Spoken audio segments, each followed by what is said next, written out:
Those Torah, we have to read back to determine that it's not.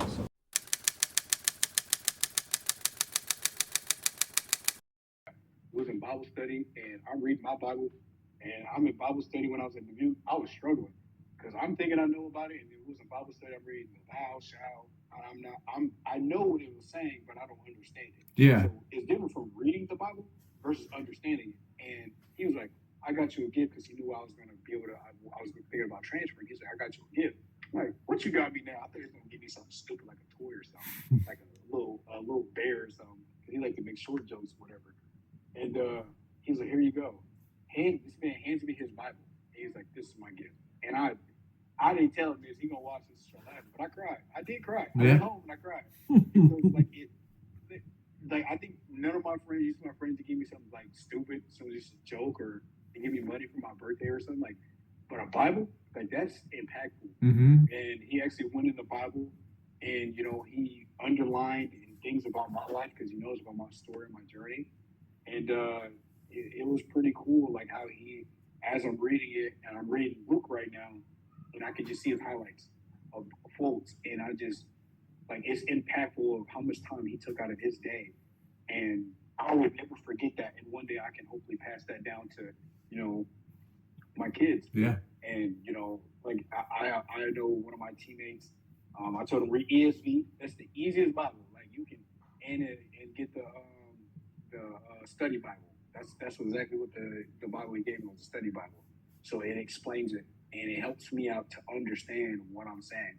Because I don't want to be preaching and somebody asks me a hard question. And I just look at a deer in the headlights and then they use an excuse like that's why God isn't real. And then it's like I don't want to be a deer in the headlights. So I try to learn so much. Oh yeah. I try to implant that in my podcast. There's a lot to digest from it, man. It's just crazy to me how so much of it intertwines and it's in there by design, and like the stuff from the Old Testament to the New Testament and things that were foreshadowed. It's just and I think the biggest fear that people have of it is just ignorance. They don't know. Like that was mine. Like I didn't know about it, so then I didn't maybe believe or like want to believe or have faith because I was uneducated about it. And that I think is like the biggest hurdle is people just don't know. And I think it's hard to, once you start reading it and listening to it, it's kind of hard not to believe it, in my opinion. And the scary part, a lot of people that I've noticed from people that aren't Christians, I hate to use the word atheist, but if you don't believe in God, you're considered atheist, which is, but the one thing that I noticed, it comes like a big trend, is people are so afraid of they're so afraid of being uncomfortable. Mm-hmm. Like that motto, like your coach, this motto, be comfortable with being uncomfortable. Yeah. And when you put them in an uncomfortable situation, like living a lukewarm life, you like to go out and party, you like to go get drunk, you like to smoke dope, you like to go do all this stuff, whatever it may be, whatever your idol is, what the devil is holding up to you. And the devil is, when people say the devil made me do this, the devil never makes anybody do anything. I can hand you this water bottle right now physically, and you got a choice to do it, right? Mm-hmm. You have a choice to grab this water bottle and drink it. That's what the devil do. He tempts something in front of you, like a nice shiny object. Maybe it's a beautiful girl. The devil always disguises himself as something beautiful. The devil was also a beautiful angel. Yeah. So that also describes the type of being he was. But that's what it is. The devil just temptation. That's all it is. And you fall into that temptation. The further you fall into that temptation, the further you get to the devil, to God. Yeah. And that's the scary part where I find out about non-believers is they love living a comfortable life because it's easy. Yeah. Believing God is by far the most uneasy thing in the world because you truly got to understand who God is. And not everybody will truly understand who God is. It's impossible because but you do know God is perfect. You do know God is a man of many, many, many things. And it shows and is proof in the Bible. And the beautiful part is get to live it. And I know if you ever heard of this story, but when obviously Jesus gets put on the cross, there's two thieves. My favorite story. And one thief is looking at Jesus, if you're this almighty God, why don't you break us out of here? And the other thief was looking at Jesus, he's like, just wherever you're going, just take me with you. And that right there showed his faith. Even though he wasn't sure that there was a God, but him believing in him as he's about to die, that just shows a testament that us as humans, you don't have to fully believe in Jesus, but follow Jesus Christ. Oh yeah. Once you follow him, like he looked at Jesus, he was like, listen, I don't know nothing about you, but take me where you're going, because it's better than this place I'm in right now. Yeah, like he knew the whole time he's gonna exactly what was gonna happen to him, to the point where like he was sweating blood. Like, Yep. that's insane. I didn't even know that that was physically possible. And then at any point he couldn't have taken himself off of that, and he chose not to. It's Yep. just it's crazy. And then And, like you put like the parent aspect in it, to watch and have your child, man, like holy cow, like I get goosebumps thinking about I that. got goosebumps right now. I'm not Like, lying right now. holy crap, man. And I tell people all the time, how many people in this world is willing to sacrifice their child to be humiliated in front of hundreds of people, maybe thousands at that time, and humiliated? Like they said that Jesus was beat so bad he was unrecognizable. Like ripped his beard off his face. Like peed on him, danced around him, and the whole time Judas regretted. That's why Judas killed himself. Like the story about Judas, I tell people all the time: watch who's in your circle, because if somebody's willing to betray Jesus because they think that Jesus should act a certain way and do a certain way, no. Judas gave up Jesus Christ because he believed that Jesus was going to rain hell on the Roman Empire and they're going to take over. No, brother. If that was the case, y'all, none of this would happen to me right now. Mm-hmm. Like, we wouldn't go through war. There wouldn't be cancer. But no, everything happens for a reason. It's a choice of free will, because guess what? Us as humans, we rejected God. We rejected it because we wanted to live our lives separated from Him. Mm-hmm. So the people that believe in Him, we're going to follow Him. And the people that don't believe in Jesus, the hard truth, I'm sorry, but you're going to go to hell. Like, it's in the Bible. There's no blunt reason, especially when it comes to God. Like, I'm going to be blunt with it because I don't sugarcoat nothing. Because you need to understand that the life you're living on earth is so temporary. You can burn for eternity. How they describe hell in the Bible, I'm terrified. Yeah, no thanks. Like, read Revelation, and then all of like the different events that happened, and that people still wouldn't accept it. Like, wow, are you serious? like, what are you doing? Like, yeah, it's crazy. Yeah, it is scary. it is. That's the scary part. Like, people don't understand. Like, everything that's happening in the Bible, when you look at the world and society is stuff going on right now. Oh my, dude, it's happening.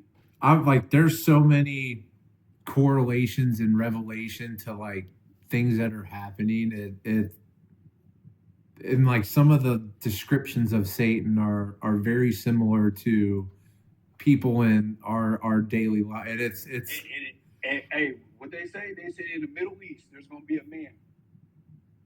So is Jesus performing miracles. I can easily see that's happening. And guess what? We got this dumb phone and internet. We'll believe anything's true. Oh yeah. Like, everything happens for a reason. And I had a person that was ignorant and talk about the universe. What was the first thing happening what was the first thing happening in the Bible? Heavens and earth. You think the Milky Way and the stars and the sun and the earth, you think that was perfectly magically appeared? Who created that? Yeah. How can have you ever looked at the human body, how perfectly it's made? Oh, just understanding the human body and how it just works without conscious thought. Like, you don't have to think about certain things that are happening in your body. Absolutely not. So, who did it? Yeah. I don't know. Like, you can listen. It might be a political thing, but I don't care. I love God. There's only one person and only one God that has risen. Name another person. Buddha didn't. Sorry, it's a little political. He didn't. Yeah. Allah, he did it. He said, I'm gonna rise on the third day. What happened? The little rock or whatever, he was gone. Yeah. The crazy part is, Jesus had his 12 disciples. They're all sleeping at the time he was in the tomb outside while the guard is awake. So if you don't believe in God, you don't believe that Jesus is going to rise and go to his Father in heaven, why are you guarding the tomb? Yeah. If you don't believe. So that just shows. What are you putting that rock in front of it for? What are you trying to protect? Yeah. Because I know you're not trying to, if he's dead already, why are you trying to protect the body? Because the Roman Empire used to behead people. Yeah. Burn the body.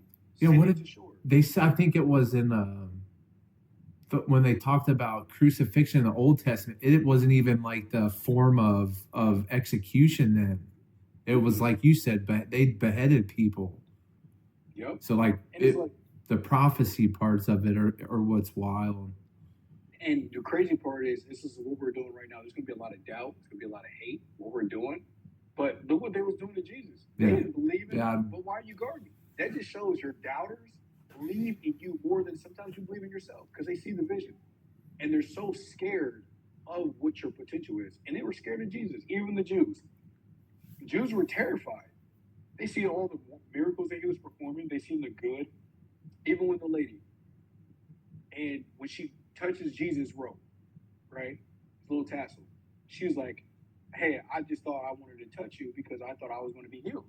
And that's what it, and Jesus said, it wasn't that you touched me and you were healed, it was your faith. Mm-hmm. Mind you, all Jesus' disciples weren't the most perfect rich people. No, they all had, like, I feel like that's who, people put the perspective that religion is for, like, the people that make great decisions and lead good lives, but it's for the exact opposite, in my opinion. Mm-hmm. It's for the broken and the ones that need it the most.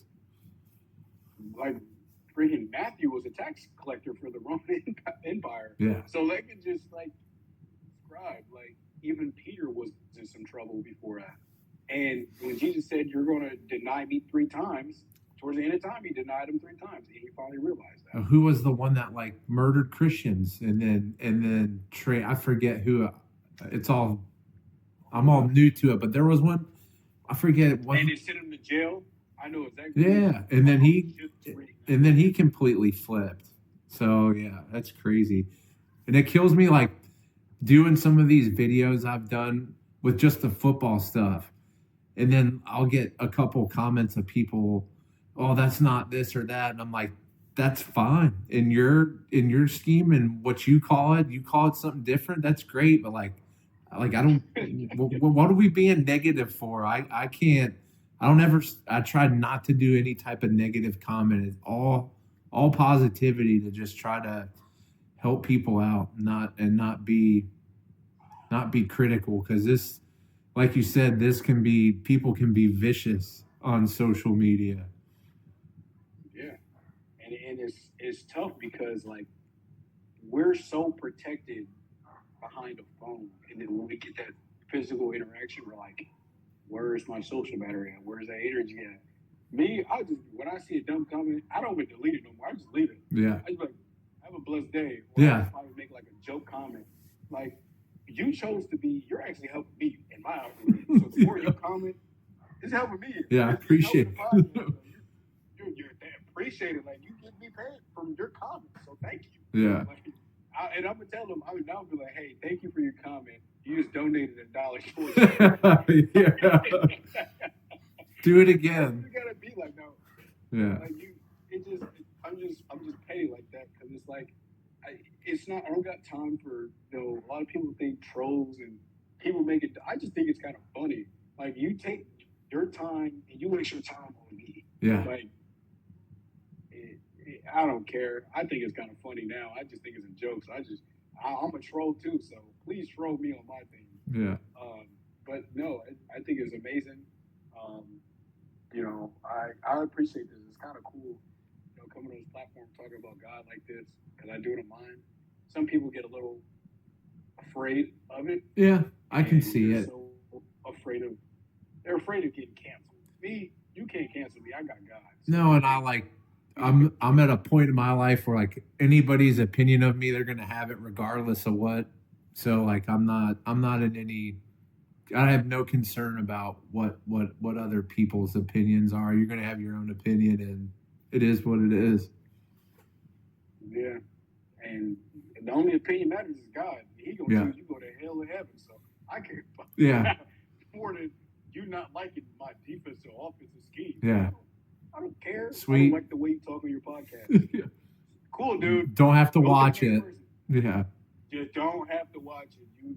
There's plenty of other podcasts, and you can go watch Bill Belichick if you want. He ran one of the best defenses ever. You can go ahead, ask Tom Brady a question or whoever. Like, that's just how it is, bro. It's just the internet. The internet's a funny place. It's a tough world, but that's just the world we live in. So I just do my podcast work, and I just don't look at my phone again. So it just sucked. If it was the only way I could just go, like, digitize, like, the old little textbooks or whatever and go out to public and, like Cliff does. I don't know if you know who Cliff is. Him and his son, they go out preaching the gospel to, like, colleges and stuff. I wish I could just put my podcast station there and just do it out in public. Yeah. I ain't got to put it on the internet. You got to do all this editing. Yeah. This stuff boring. Yeah. Like, you got to deal with none of that. It is a process. Yeah, for sure. All right, man. I'm gonna wrap this up. I gotta get the kids to bed, so. No, yeah. I do appreciate your time. No, I appreciate you for having me on, man. We gotta definitely do this again. Yeah, for sure. I'm in.